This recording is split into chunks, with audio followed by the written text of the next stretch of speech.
Hey, and welcome to Bible 365 with Kathy Carter, where we are reading through the Bible in 1 year, 365 days, using the 1 year chronological Bible reading plan. It's a plan that you will find online at 1yearbibleonline.com. And you would go on there and you would download their free reading plan in chronological order. And then you would just read with me day by day. Today, we are on day 146. It is May 25th. And our reading is 2 Chronicles 8 and 9, 1 Kings 9:15 through 10, and then 2 Chronicles 1:14 through 17. So I am your host, and I am just somebody who loves the Bible, who believes that Jesus is the Savior of the world and came here to die and live again so we can do the same. And so I am hoping that people will be listening to this and they will either renew their faith in Jesus if they are a follower, or they will believe in the God of the Bible if they have never followed before, aren't really familiar with God, or don't believe. So have something like that's really stuck in and that they don't believe any of it is real. So I'm hoping you are reading along with me. So if you're reading along with me, you're in 1 Chronicles, or in 2 Chronicles, and 1 Kings. So I'm just going to jump into the reading. Today we are with King Solomon still. If you have never been with me before, we are way deep into our reading. And so I would love if you went back to build the foundation. In order to do that, you're going to need to subscribe to my channel. And so you can go back and you can catch all of the old videos from day one all the way up until today.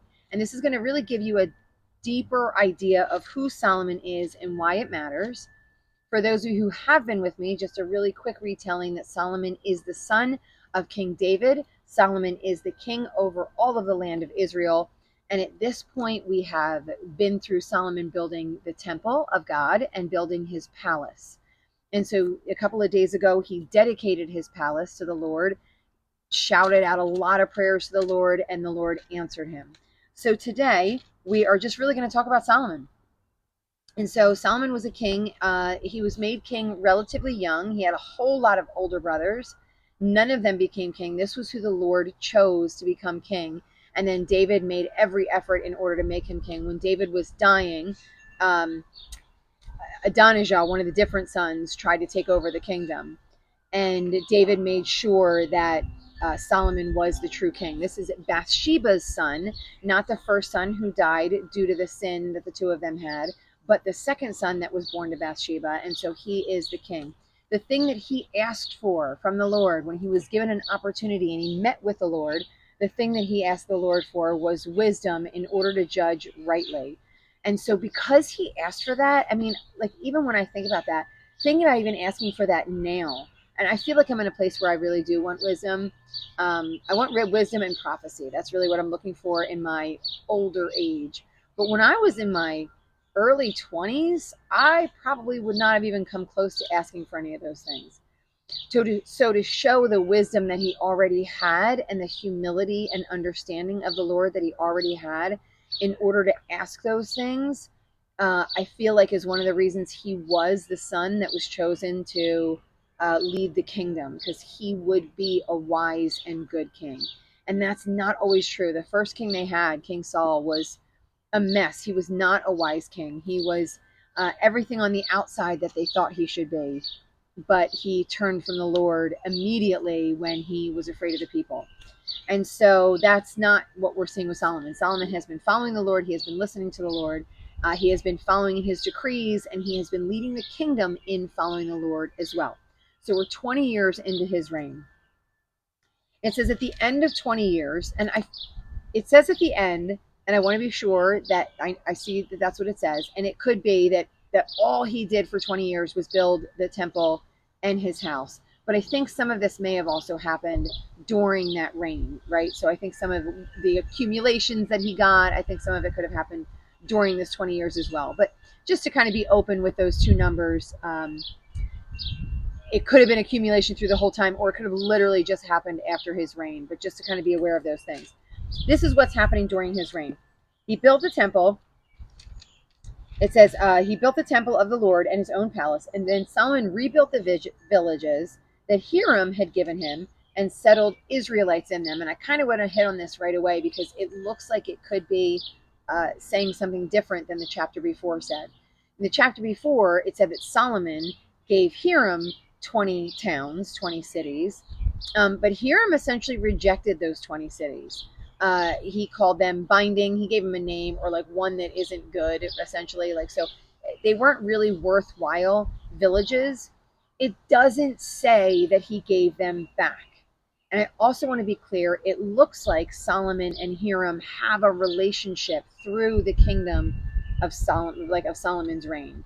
So it doesn't seem like this made any bad blood between them, at least as far as we can tell so far through the kingdom of Solomon. But it seems as if those 20 cities that Solomon gave to Hiram, Hiram gave back to Solomon. Because then Solomon builds those 20 cities. Could be a different 20 cities, not necessarily, and it could be, right? I don't know if we're necessarily sure, but it's certainly possible it could be a different 20 cities. But he gets 20 cities, he gives 20 cities. Solomon now has 20 cities from Hiram, and he builds those cities. So those cities were not very good, and so he built those cities and then put Israelites in those cities. And then you can see he starts building up all these other places. So a lot of these verses just talk about all that he's doing in building up his kingdom. So it's not just building up the temple and the palace itself, but the entire kingdom. So remember, he's in charge of all the 12 tribes. And as we can see, if you look on a map of what Solomon's kingdom looked like, it went down into Moab and around to Edom and places like that. So in what is currently Jordan and Syria. And it also went farther up north. So up beyond Damascus and Tyre, it was all the way up there.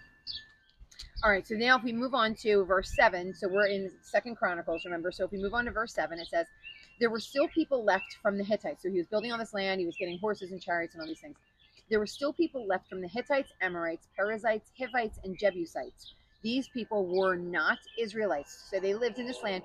The Israelites were supposed to take them over. We learned about this long ago with Joshua. The Israelites were supposed to take these people over, and they didn't. So they wound up living in this land. And there were times where they ruled, and then there were times where the Israelites ruled. And then right over and over and over again, we saw this cycle until David. And then David conquered the entire territory. And then anyone who was still left in that territory that was living in that land, David kept them as slaves and servants for the Israelite people. So they are still currently slaves and servants for the Israelite people, mostly for the kingdom of Solomon, right? Solomon does not use any Israelites as slave labor. He only uses the foreigner, or those who are still, I call them the foreigner, but technically they were in that land first.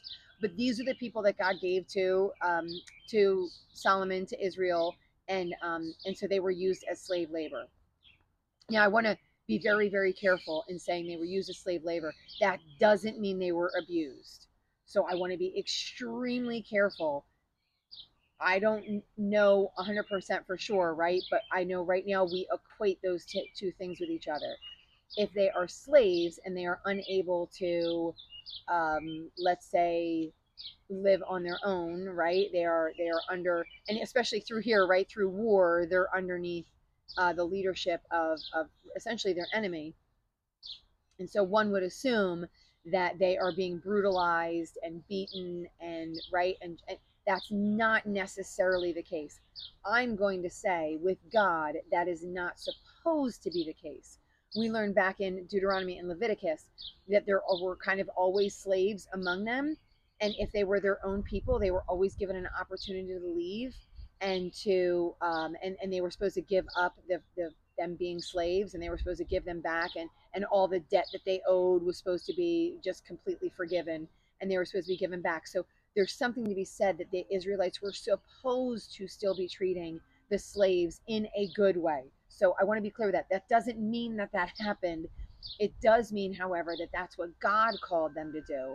God didn't call them to call the Israelites to treat anybody like less than. But they were slaves. They were people who did not own their own property, their own lives, right? Like they were called to do the things that Solomon told them they had to do. So I just want to clear that up a little bit. I don't know if it makes anyone comfortable. It probably doesn't, but it's just trying to explain a little bit more of what that was like. Okay. So those people were slaves. So Solomon, they were the ones who were to serve as slave labor, and then he didn't make slaves of the Israelites, but he made them chiefs over the Israelites were like chiefs over all the people. Now it says in this section, which is Chronicles, 250 officials were supervising them.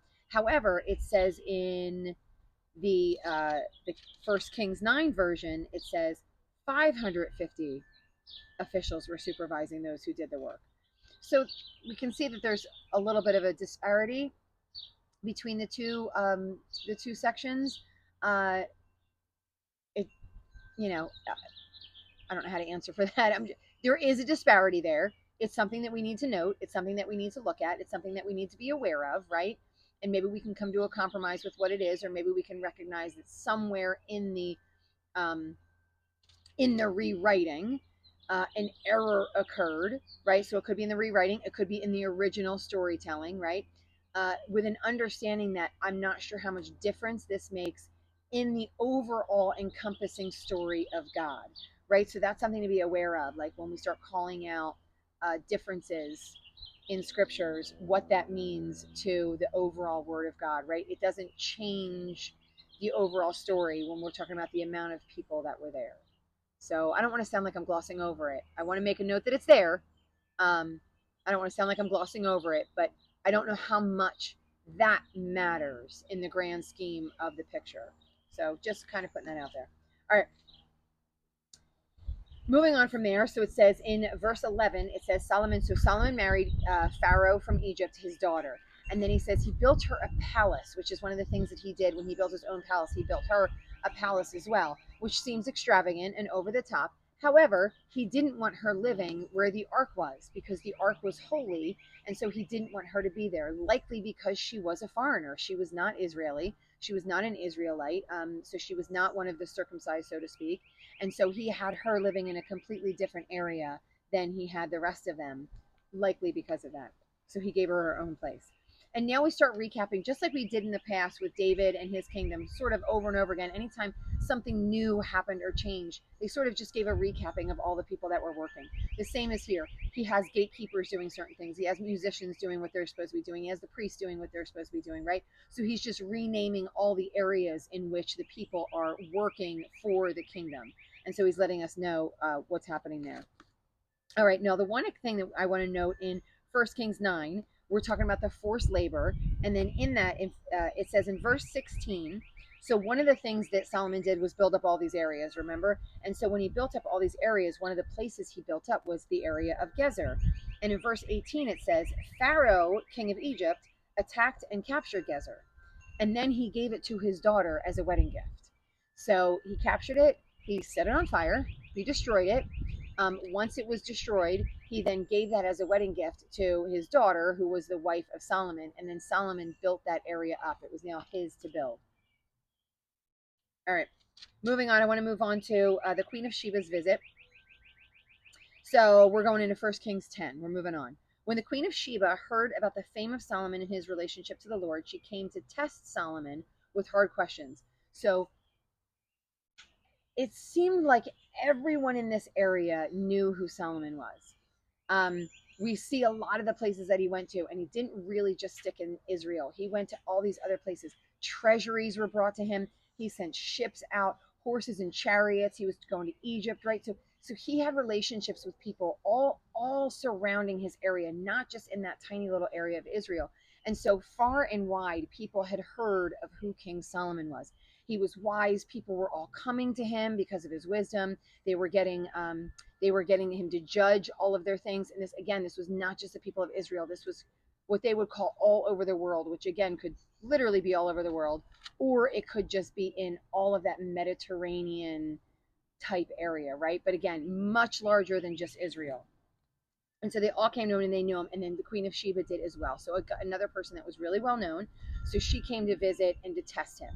So is he as wise as everybody says he is? She brought a lot of gifts with her because he was sort of rich beyond measure. So she brought things from her area that Israel didn't have.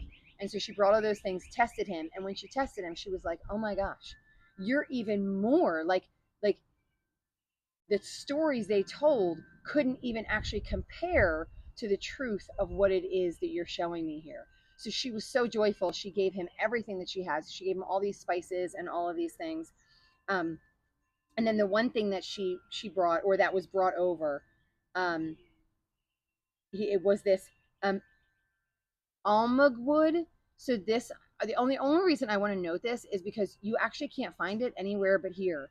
So they're making an assumption that it's sandalwood, and it's something that was really precious that he didn't have. It didn't come in Israel, right? It wasn't one of the trees that grew in Israel, and so they're showing all like the unique places in which he uses it.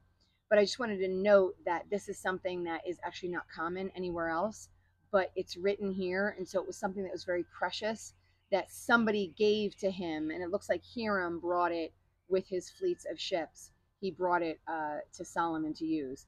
And then one of the things that Sheba said to him after giving him all these gifts was, she said, and I want to note this was in verse 9. So she says, "Praise be to the Lord your God, who has delighted in you and placed you on the throne of Israel." Again, I love how they're sort of honoring, even though they don't follow this God, they're honoring, and I always wonder why don't they, but they're honoring him. They're honoring the Lord and recognizing how wise the Lord is to put this wise king in this place. And she said, because of the Lord's eternal love for Israel, he has made you king to maintain justice and righteousness. So he loves Israel so much that he gave you to them. And the reason he gave you to them is to judge and to bring justice and righteousness. Right? So this is a really good thing. He's so wise. He's bringing the kingdom justice and righteousness, which I think we put a lot of emphasis on power and financial well-being. And one of the things that our generation is trying to do, and it's probably, I say our generation, it's not mine, it's the generation underneath, they're fighting for justice, which I think is a beautiful thing, except that I think they're fighting for justice maybe in some of the wrong ways, right? Because there's a lack of understanding of what genuine justice is, biblical justice, Lord justice, right? Like godly justice. What does that really look like? And is that the justice we're fighting for? Because that's the justice we should be fighting for. That's what we should be praying for. That's what we should be craving in all of our things. Like, how would the Lord say that we're supposed to be doing these things? And I feel like that's where we need to go more in our justice and righteousness. And that's what she's saying he's doing here. So his kingdom is full of justice and righteousness, and she can see it when she comes in and looks.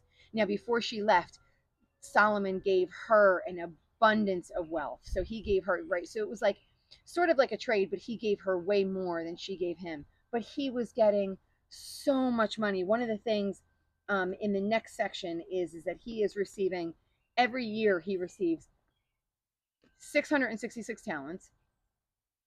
In our financial time, all things being what they are, I think, it says $266,400,000. That's what he's receiving every year.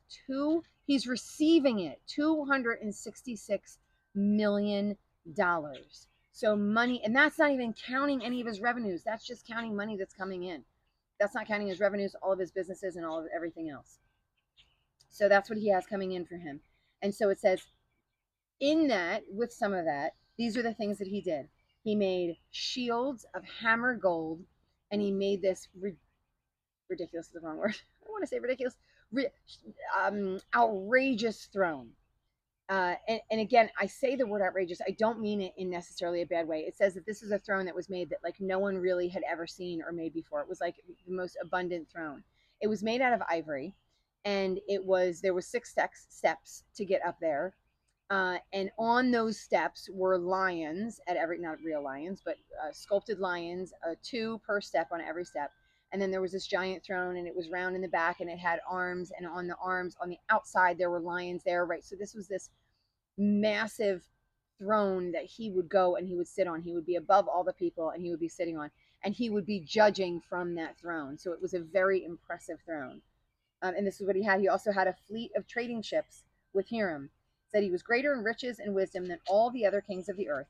The whole world, so that's why I said the whole world earlier, sought audience with Solomon to hear the wisdom God had put in his heart.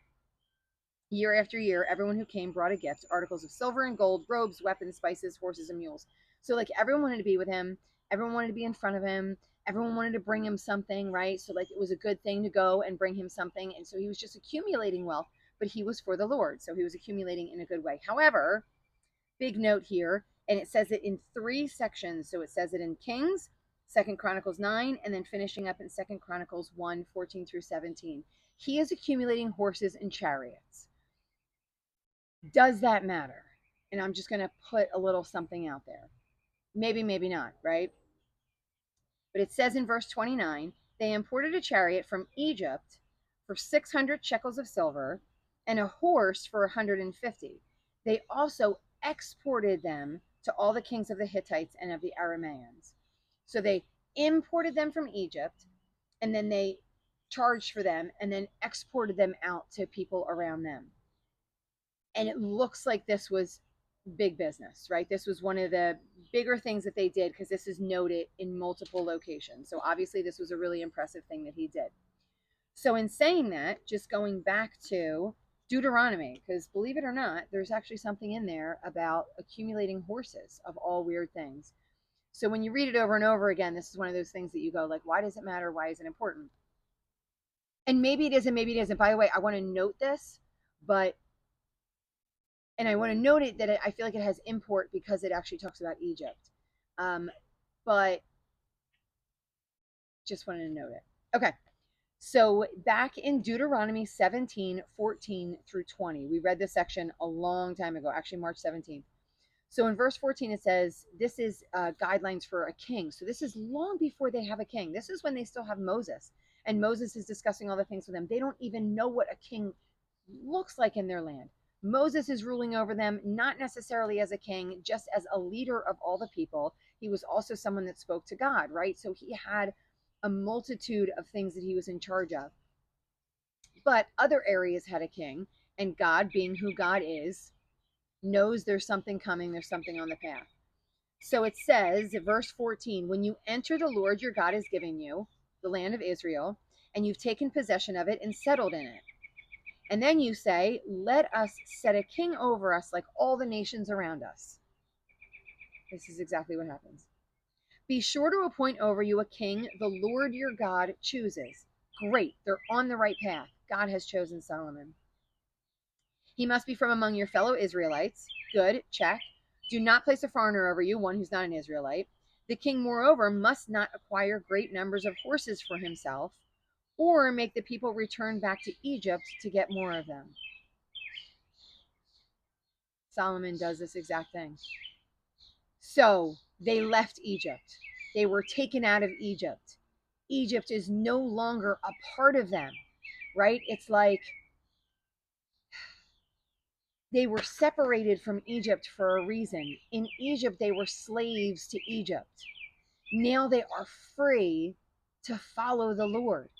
Now they are free to actually be servants of Christ, but by their choosing, right? They're free to that for that.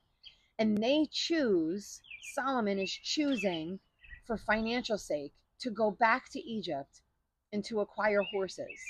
And so there's something that Egypt has that Solomon feels like he needs.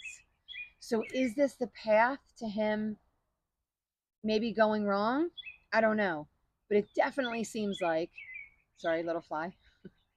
It definitely seems like he didn't remember this portion of Deuteronomy of the law of Moses. And these are things that were read to them in the temple over and over and over again. And so just being aware of us excusing some of the things that we hear in the Bible because of what we want to do.